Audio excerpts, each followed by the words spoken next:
Bienvenue dans Science et Mouvement, le podcast d'ED Academy. Aujourd'hui, on va répondre à une question que beaucoup de sportifs se posent. Après avoir parlé de douleur, d'adaptation, de prévention, de qualité du mouvement et de récupération, il est temps d'aborder une question centrale. Comment trouver un équilibre durable entre s'entraîner, récupérer et continuer à progresser? En effet, sur le terrain, je constate que ce n'est pas un manque de motivation, mais c'est souvent trop de charges au mauvais moment, pas assez de récupération au bon moment, et une mauvaise lecture des signaux du corps. C'est ce que nous avons vu précédemment. Cet équilibre n'est ni fixe ni universel. En effet, la plus grande erreur est de croire à un équilibre parfait. Beaucoup de sportifs cherchent le bon volume, la bonne fréquence, le bon ratio effort-repos. Or, la science du vivant est très claire. L'équilibre n'est pas un état stable, c'est un processus dynamique. Le corps fonctionne en permanence par déséquilibre, adaptation et réajustement. Ce qui était équilibré il y a 6 mois n'est pas forcément aujourd'hui. Ce que dit la science de l'adaptation à long terme. Premièrement, la charge n'est jamais bonne ou mauvaise en soi.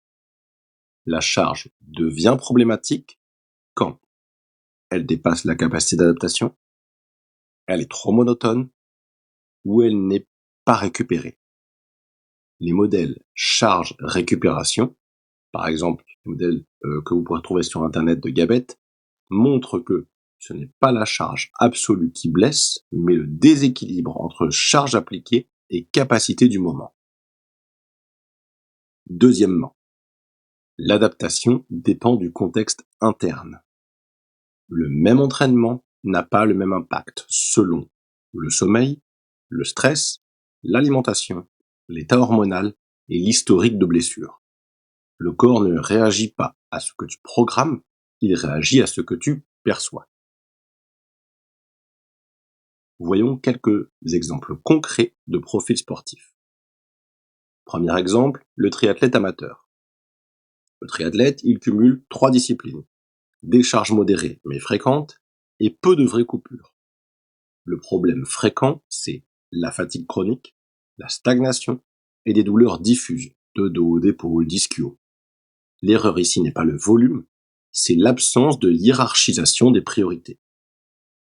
Équilibré, ici, c'est accepter de se sous-entraîner temporairement dans une discipline, d'intégrer des phases de récupération active et de surveiller la fatigue nerveuse plus que musculaire. Deuxième exemple, le trailer. Le trailer encaisse des contraintes mécaniques élevées, de l'excentrique, c'est-à-dire de l'allongement du muscle, des volumes parfois importants. L'erreur classique est d'empiler les sorties longues, de négliger le renforcement et la récupération. L'équilibre passe ici par la gestion de la charge excentrique, la variabilité des terrains et des phases de décharge planifiées. Troisième exemple, une personne en perte de poids ou en reprise d'activité. La problématique ici est différente, car le corps n'a pas encore une grande tolérance à la charge. Il dépense beaucoup d'énergie pour chaque séance et il récupère lentement. L'erreur fréquente est de vouloir compenser le temps perdu.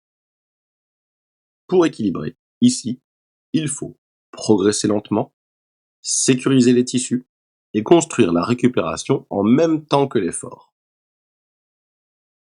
Cette fois-ci, traitons un point à part. C'est le féminin qui est au centre, c'est-à-dire adapter l'équilibre au corps féminin. C'est un point fondamental encore trop souvent ignoré. Je vous prends 2 exemples. Une femme sportive avec son cycle menstruel. Les variations hormonales influencent la récupération, la laxité ligamentaire, la fatigue et la perception de l'effort. Selon les phases du cycle, certaines charges sont mieux tolérées, d'autres deviennent plus coûteuses. L'équilibre n'est pas le même chaque semaine. Il faut absolument en prendre compte lors des entraînements. Deuxième exemple, une femme en périménopause.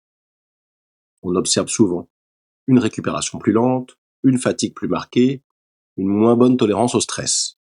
Scientifiquement, cela s'explique par la baisse des oestrogènes, l'impact sur les tissus et la qualité du sommeil. Ici, équilibrer, c'est ajuster les intensités, renforcer intelligemment et accorder une place centrale à la récupération. Comment savoir si l'équilibre est bon ? Quelques indicateurs simples mais fiables. La qualité du sommeil, l'envie de s'entraîner, la fluidité du mouvement et la récupération entre les séances.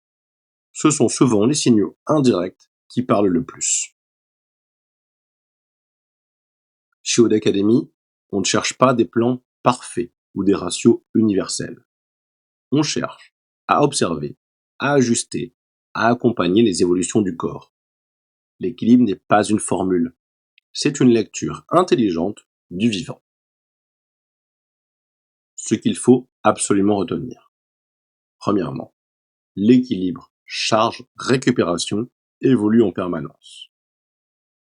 Deuxièmement, le contexte interne est tout aussi important que l'entraînement lui-même. Troisièmement, adapter, ce n'est pas régresser, c'est durer. Trouver l'équilibre, ce n'est pas en faire moins, c'est faire juste. Cette saison de Science et Mouvement avait un objectif précis. Vous donner des clés pour comprendre votre corps, pour vous entraîner avec plus de conscience et moins de contraintes inutiles. Dans la prochaine saison de Science et Mouvement, nous irons encore plus loin. Nous parlerons moins de concepts généraux et davantage de situations réelles, de cas concrets et de décisions d'entraînement au quotidien. La saison 2 explorera comment traduire la science du mouvement dans la vraie vie. Quand continuer, quand ajuster, quand lever le pied et surtout comment faire les bons choix selon son sport, son corps et son contexte. Bien sûr, toujours avec la même ligne, comprendre avant d'agir pour mieux bouger, plus longtemps et avec confiance. Rendez-vous très bientôt pour la saison 2 de Science et Mouvement.